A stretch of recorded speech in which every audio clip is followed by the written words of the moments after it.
ئەو ئاکام و ئەرجامی کە ئێوە پێگەیشتون نەتیجەیەکی سروشتی و واقعیە لە بەرەنجامی ئەو ماندوێتی و ناڕەحەتی کە بەسەر هاوڵاتیانی کوردستانە هاتووە. بەڕای من لە دوو هۆکارەوە سەرچاوی کردووە.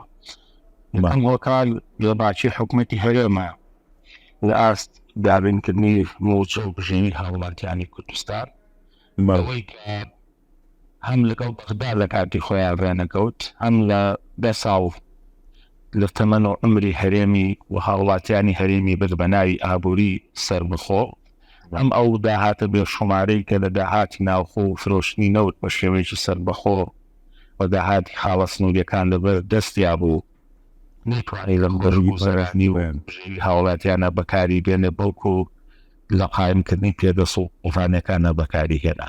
خاڵی یەکەم. دووەم هۆکار ئەوەیە کە حکومەتی هەرێمی کوردستان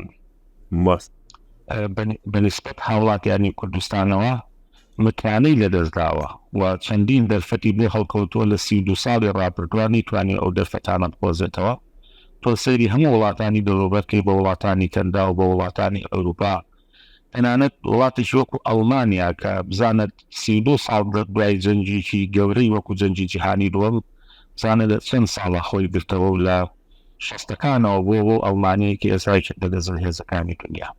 کەواتە هاوڵاتی لە هەموو حاڵەتەکانە موچەی ئەمێ پژێوی ئەمێ و حەز بم دووفاتی و ئیزدواجەتی دەسەڵاتدارانی کوردیشەکە کە زۆربەی بەرپرسەکان موچەیان لە بەغداوە هەیە بخوانی بەڕوا بینە شەڕی پۆست دەکەن، بەڵام لەو لاوە موچەی هاوڵاتیەکی ئاسایە دەربچێتەوە سەر بەغدا، ئەوان بە خیانەت ناویە بن. بۆیە هاوڵاتی لە ئێستا مەعیشەت و بژێویەکەی پێش هەموو شت کەوتووە، کوردواتەنی مەرجیان پیشان باوە بۆیە بە تا ڕازێدە هاوڵاتی گرنگدارنکردنی موچە و بژێویەکەیەکی کە تەسیری لەسەر ڕاوی کۆمەلایەتی، خێزان، قوتابخانە، خوێندنی مناڵەکەی هەموو سێکتەرەکانی تری ژیانی هاوڵاتیان کردووە.